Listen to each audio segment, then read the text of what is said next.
Welcome everyone to Everyday Enlightened Living. I have a special guest with me today, Dr. Amir Freiman, author of Spiritual Transmission and creator of spiritualresearch.net. He is currently interviewing people all over the world for his Experience of Being project. Amir played a pivotal role in bringing me out of my shell some years ago and encouraging me to publicly share my experience and understanding with others. I also participated in his research project, Living Transcendence, a study of spiritual exemplars from around the world. He is a wonderful and penetrating interviewer, and I invited him here today to talk with me about everyday enlightened living. Welcome, Amir. Thank you, Anne. Fantastic to see you. And thank you for introducing me.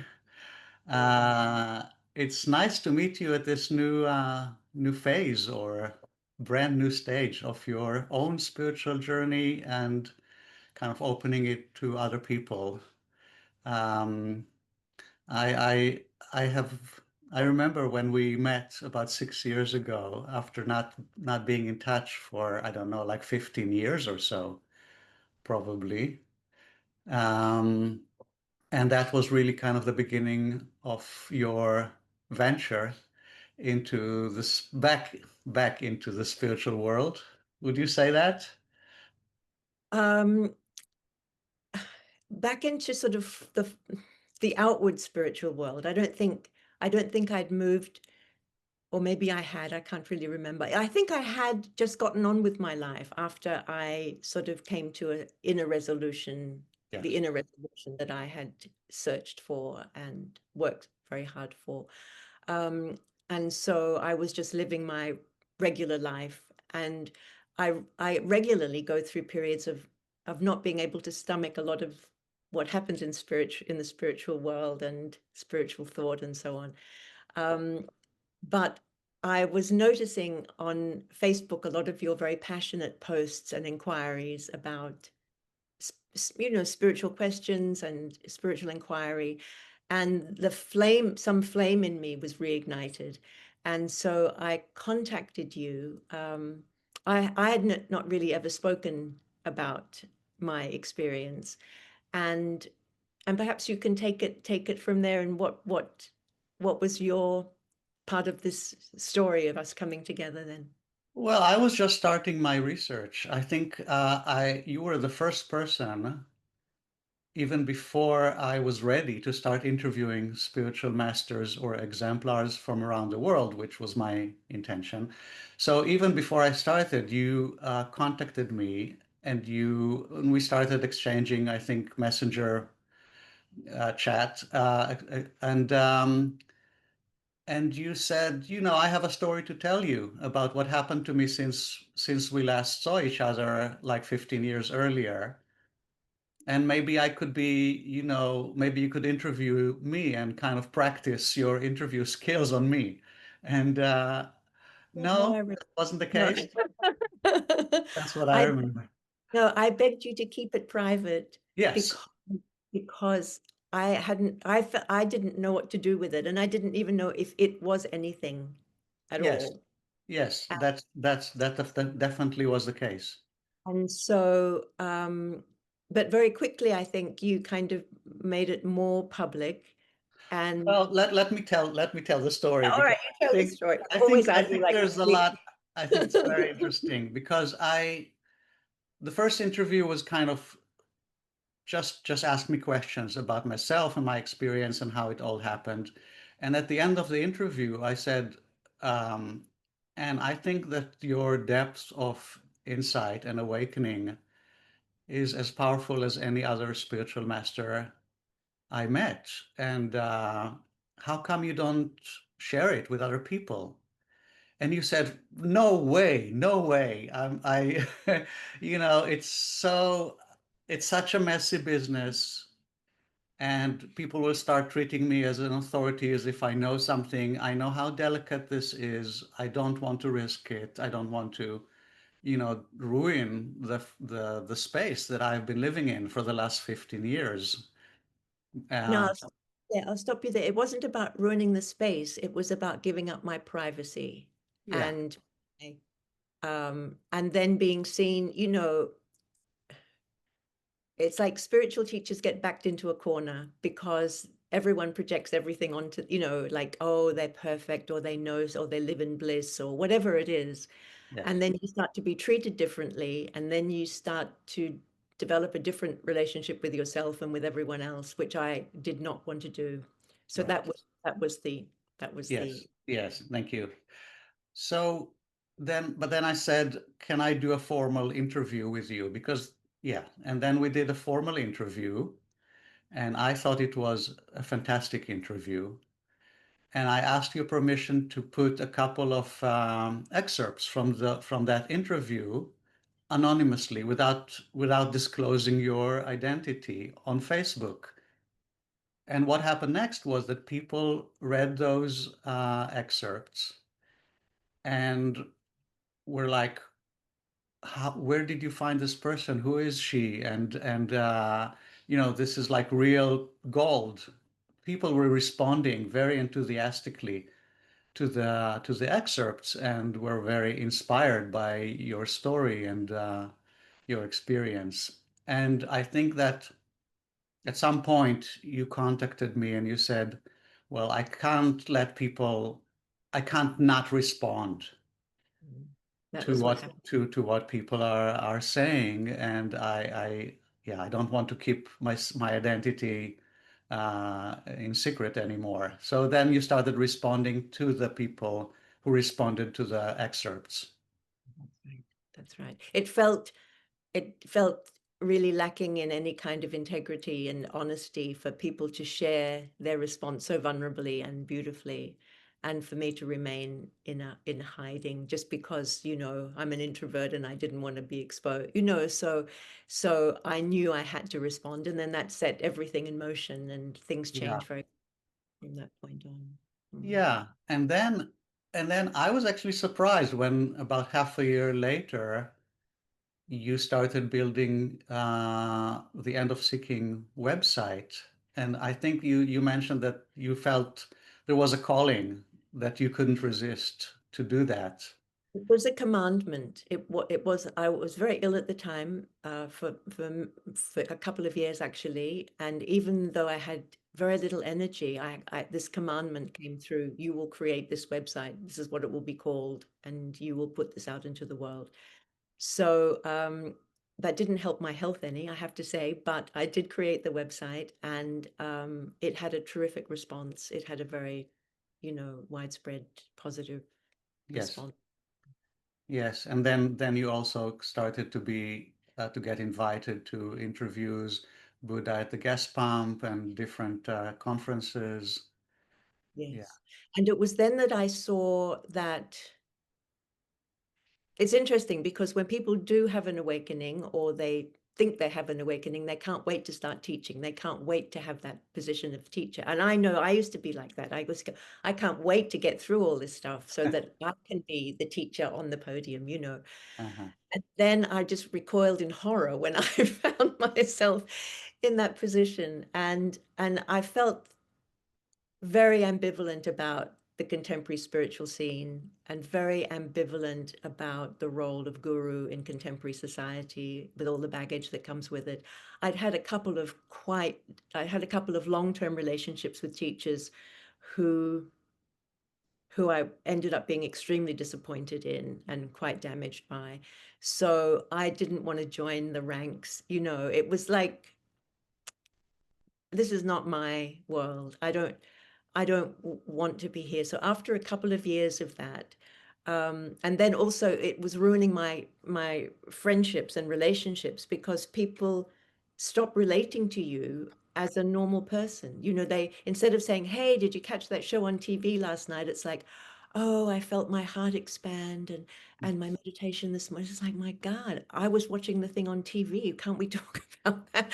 So it became a very strange force field, and I knew this wasn't my way. So I retreated from from the public sphere. I couldn't wait to drop it. I couldn't wait to stop the whole circus. And it was a circus for me. It's not necessarily a circus for others. And it's not to deny the value of genuine spiritual teachers and the traditions and so on. Not at all. That it's absolutely essential, have an absolutely essential place. But there is a lot of baggage, and it was that I didn't want to be a part of or immerse myself in. So I said, okay, bye. That's it.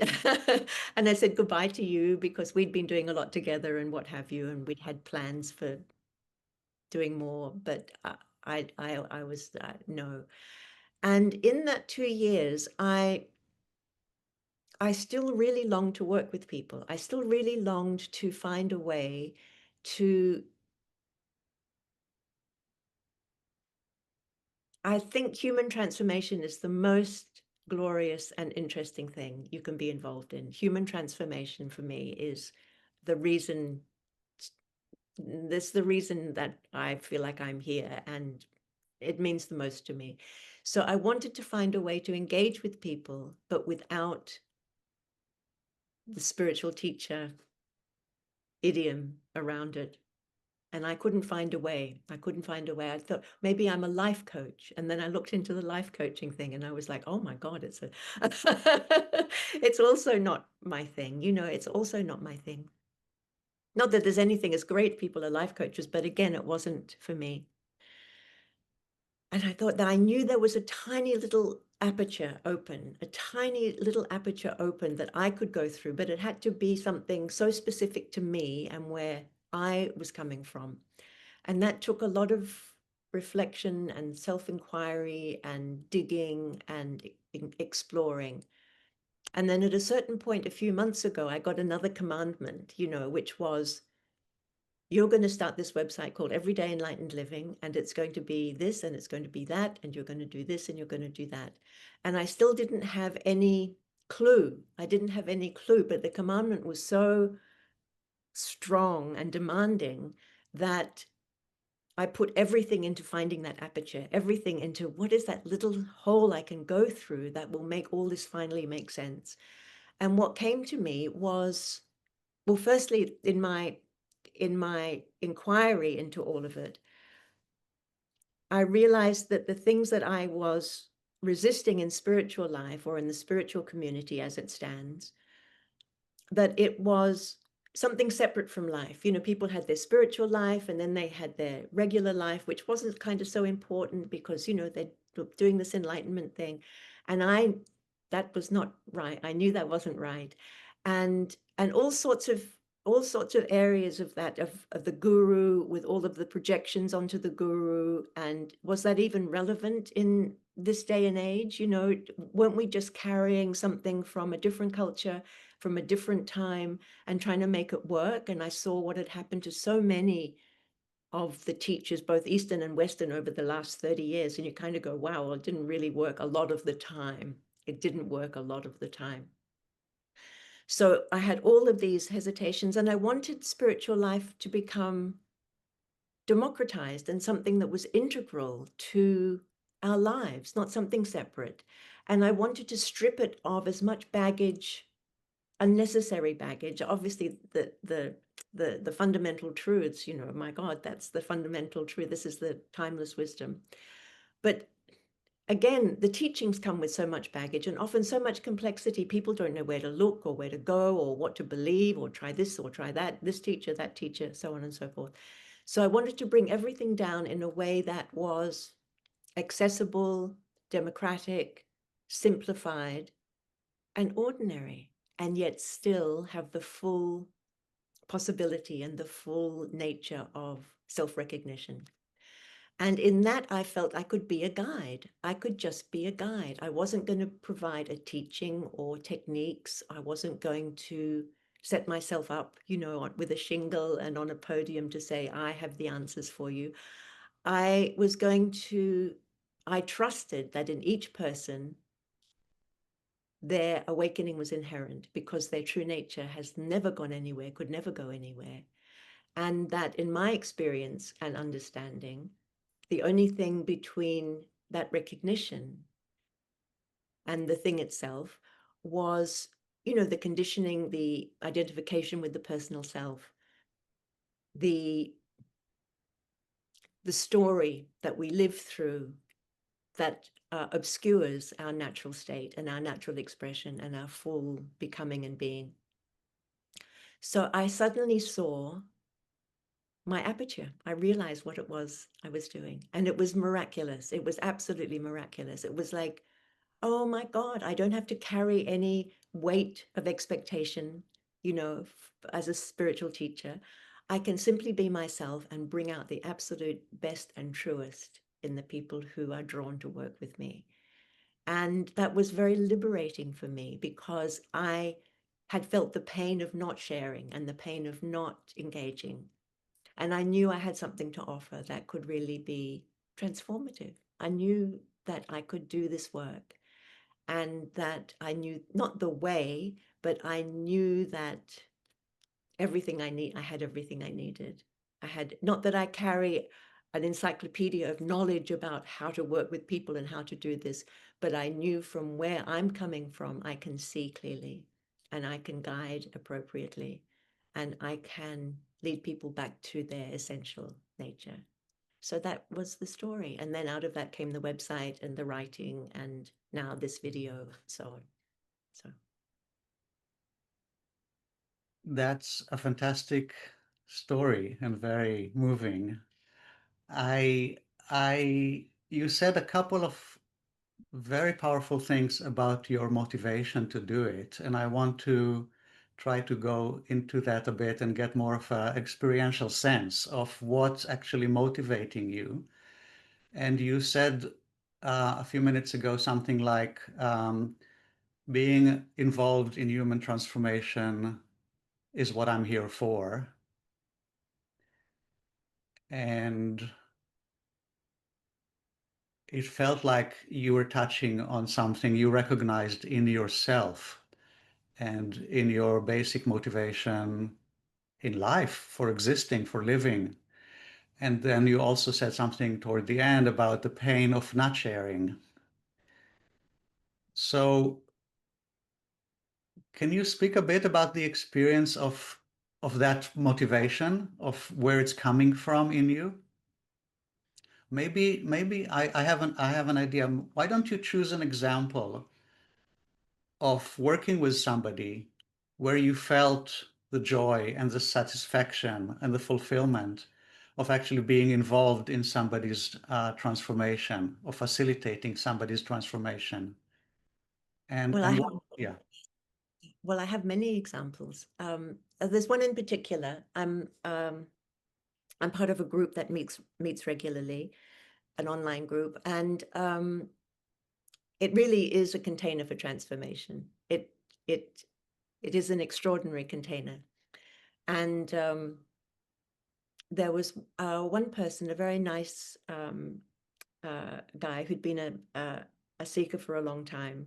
And that's my kind of, also, I really enjoy working with the long-time seekers who are now, in their older years, 60s or 50s and 70s, who have done all the work but are still struggling, still haven't reached where they feel they should have reached or wanted to reach.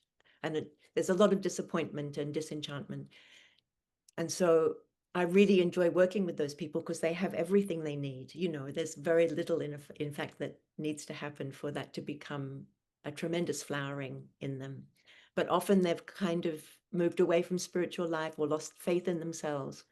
So this describes this fellow. And he was very unsure about what he knew or understood. He was very closed off in many ways because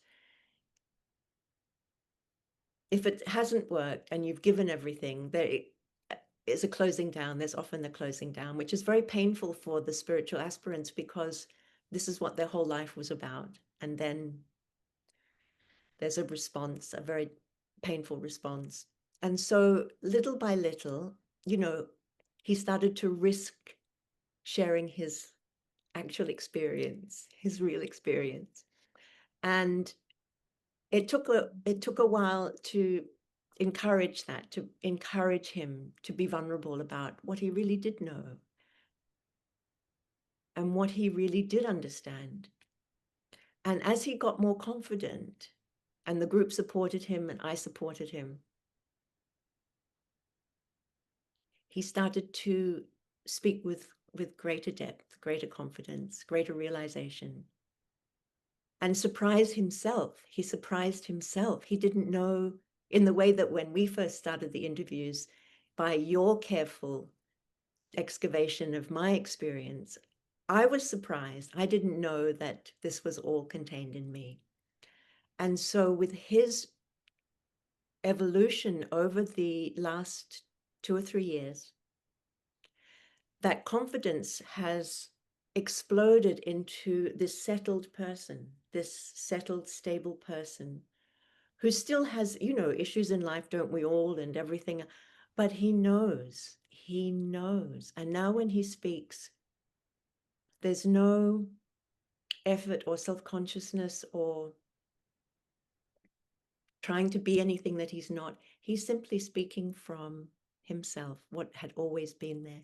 So that transformation, every time I see him, I'm just alive with, love and happiness, because there he is. Before he wasn't, and now he is. So that is the story, and that is the repeating story. That is the repeating story, that you encourage people to begin expressing themselves, their deepest understandings, in a safe and secure environment where they're not going to be judged or ridiculed, but they're going to be heard and seen. And being seen is really important, and being seen by someone you trust and respect is really important. And then that is a transformative alchemical relationship. That's an alchemical relationship, because it's a back and forth between the risk that that person is taking to reveal themselves.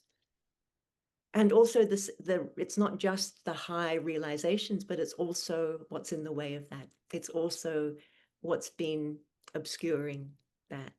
And so to have the confidence in the guide, in me, to be able to say, hey, this is where I'm in difficulty. This is what's been holding me back. And then to be able to, it's not therapy. I'm not a therapist or a psychologist, but somehow in the revealing and in the seeing and in the discovering the roots of these things into this inquiry, these things start to become in themselves, they start to lose power. They start to lose power. The things that have been, because they've been hidden, and so they gain more power by their being hidden and being kept. And so if you are willing to go there and be there with someone that you trust, they can in and of themselves. It's not that I am doing this work. I'm not. I'm holding the space while this work happens.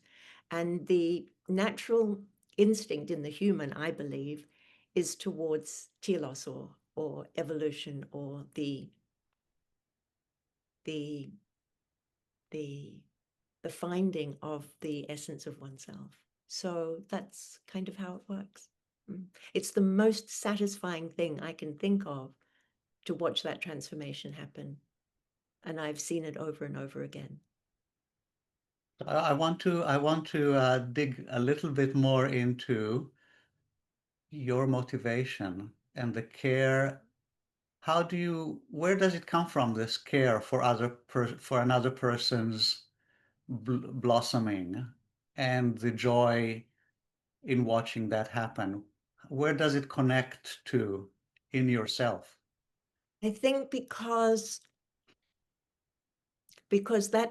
that whatever it is alive in me. So that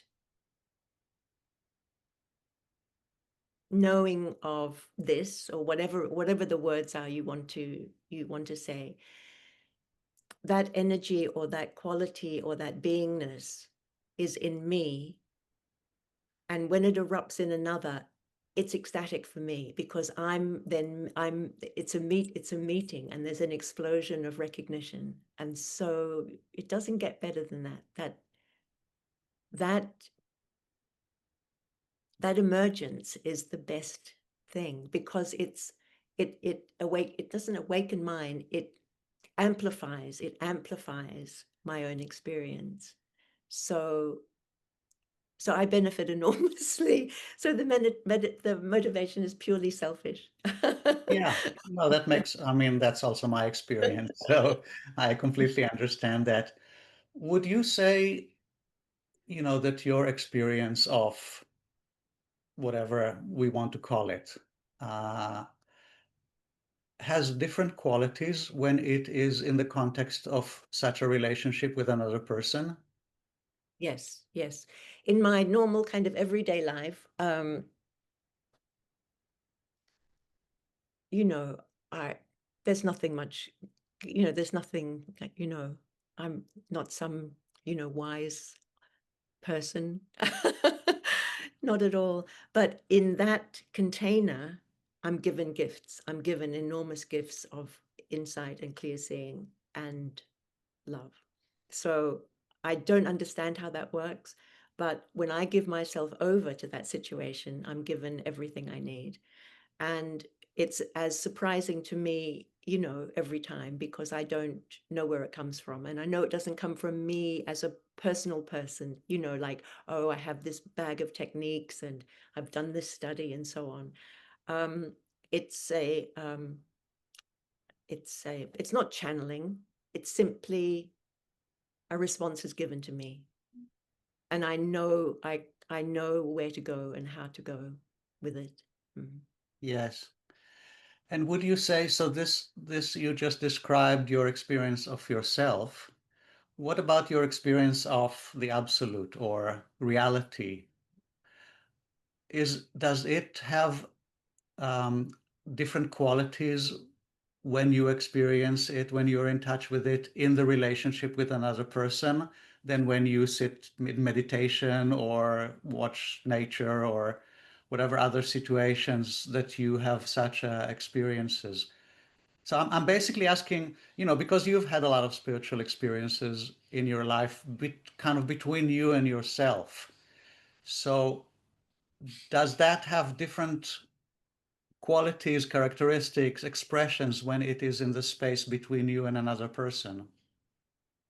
It's almost like an electrifying environment. It's everything is turbocharged, not in a high energy way, but in a very powerful way. So something happens, and again, something is given in that exchange. Something's given to me to provide that guidance, and something's provided in the chamber, and I don't know how that works. So the presence of whatever it is that we're talking about is enormously amplified. It's like a turbocharged situation. Mm. Yes, yes.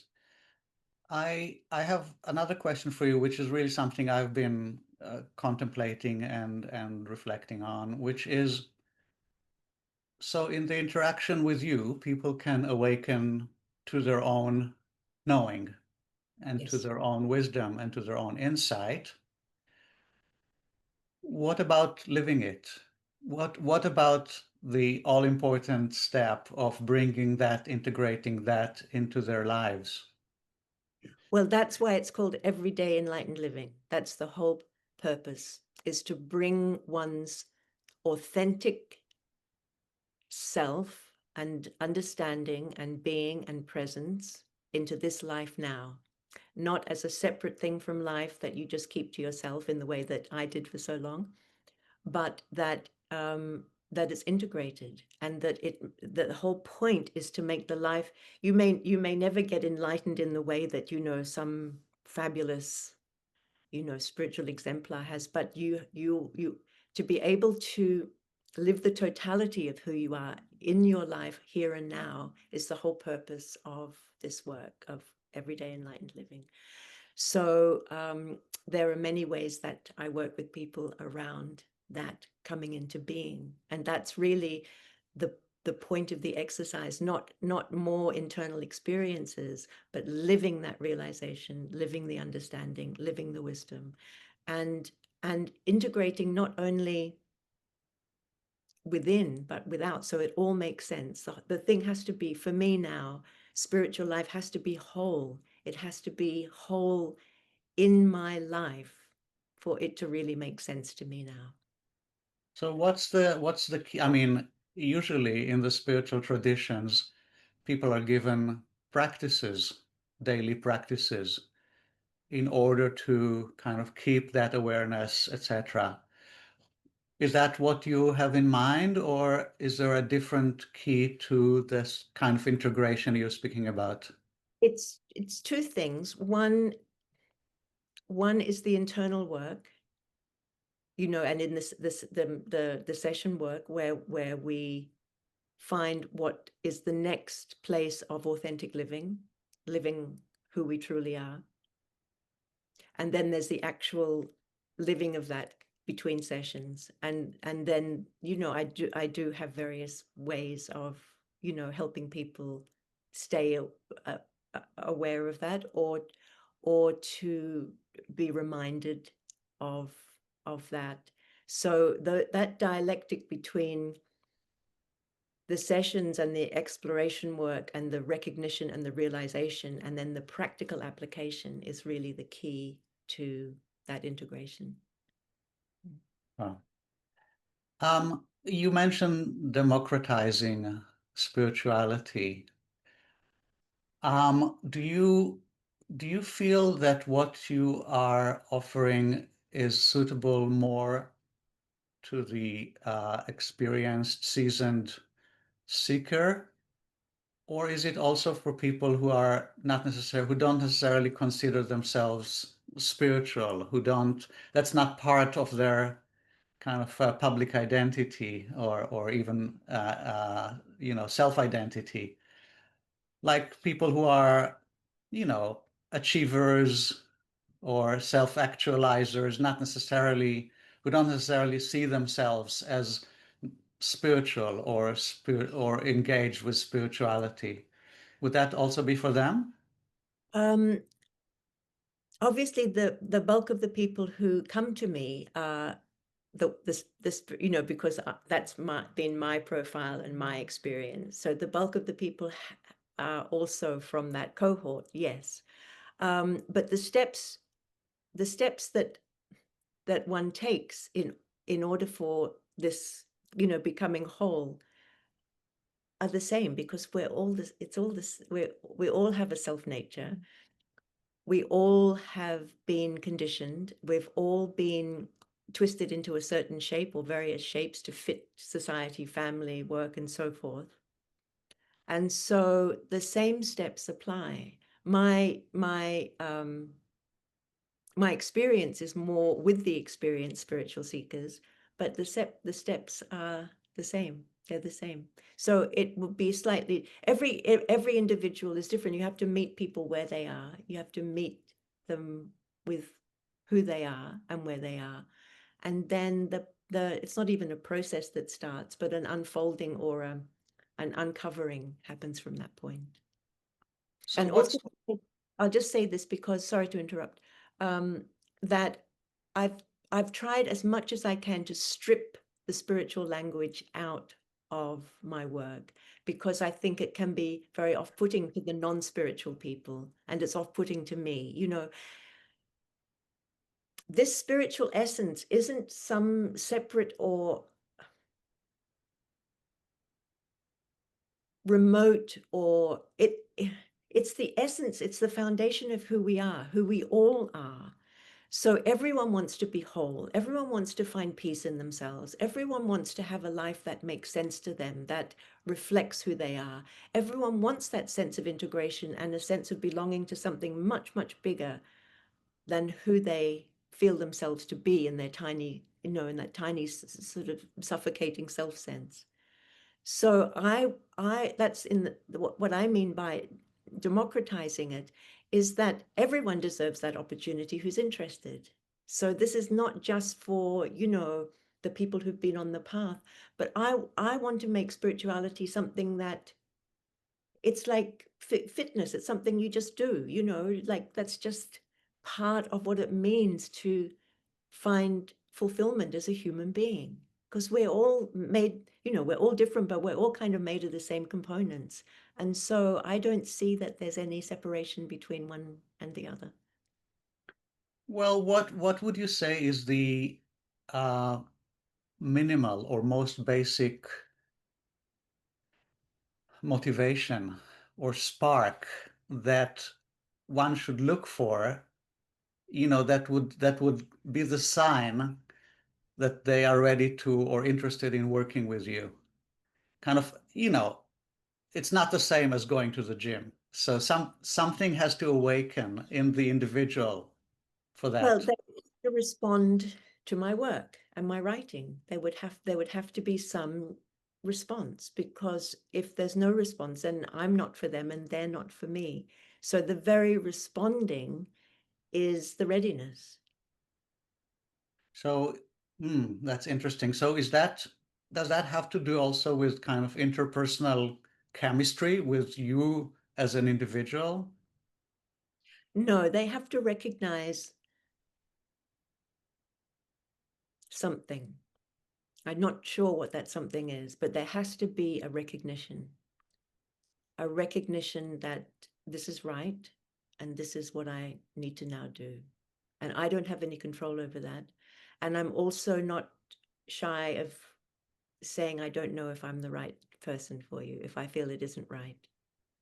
So, but I can tell very quickly, I think, when it's right. And what's needed from the side of the person coming to me is vulnerability.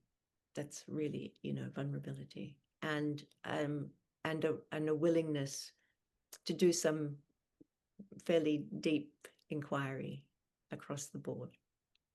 So And let's that's say that I were such a person who is considering um, asking for your help and guidance.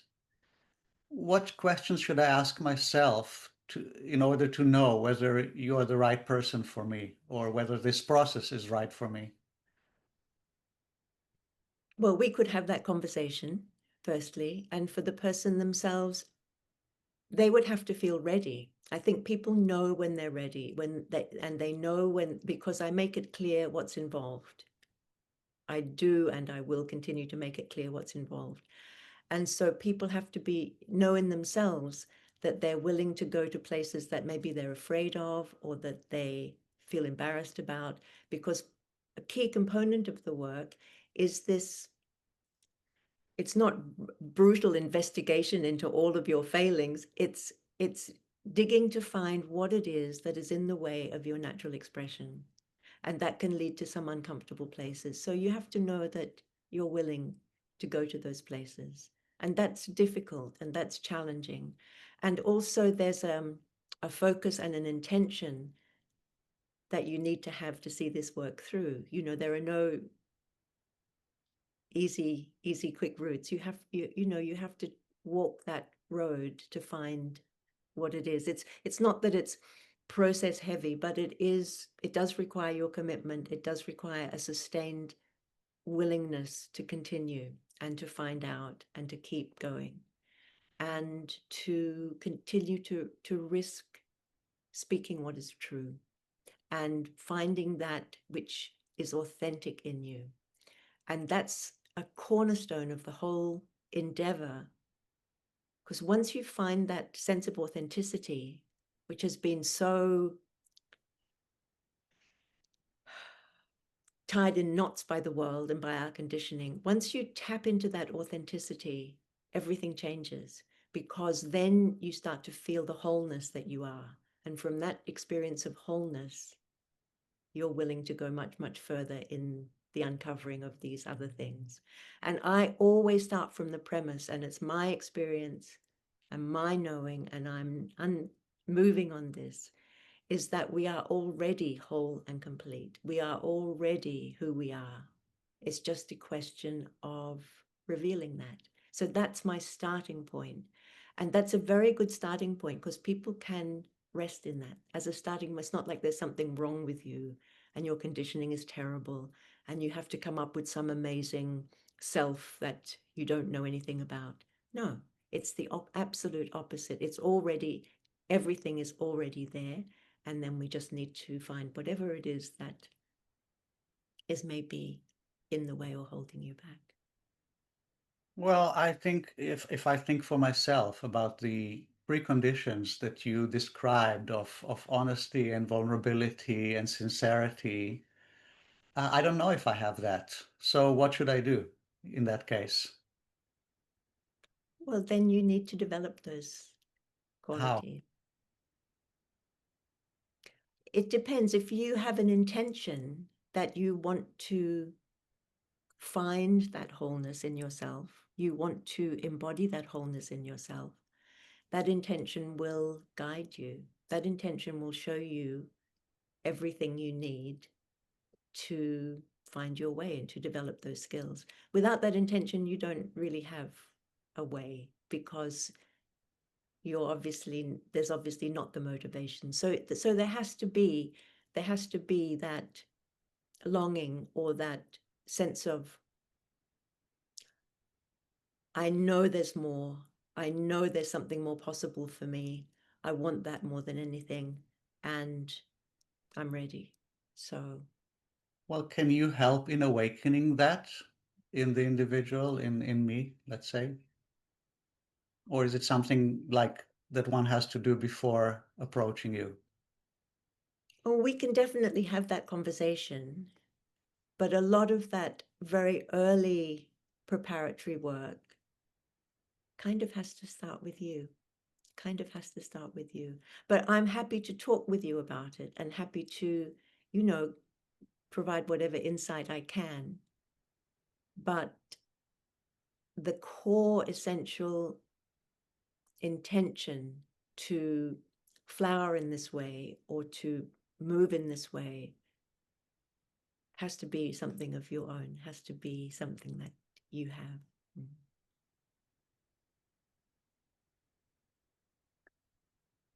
I think this would be a perfect place to end the interview, unless you have other topics you would like to talk about. I think we've covered a lot of ground, and I'm happy with where we've come to. So yes, I Yes. think that's fine, Amir. And thank you for all those.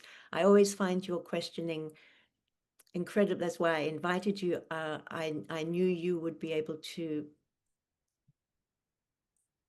dig so deeply that I would be able to answer your questions in a way I wouldn't necessarily do alone. So thank you for your time and presence here, and for your ability to make this a very, very full and resonant conversation. So thank you. Thank you. Well, as you know, I think I told you before, I'm completely dependent on the person I'm speaking with to, the depth of their responses and their inquiry is really what elicits the questions in me. I'm pretty helpless, in this kind of situation. Or we could say this is a very mutual, reciprocal kind of dynamic, that in which we really depend on each other. So actually, this is a very good example of how your responses and your depth of inquiry kind of elicit a similar inquiry and reflection in whoever you speak with. So thank you very much for that. Thank you, and we'll see you again here, I hope. I hope you'll join me again for more Yeah. talks. Thank you. Bye. Bye-bye.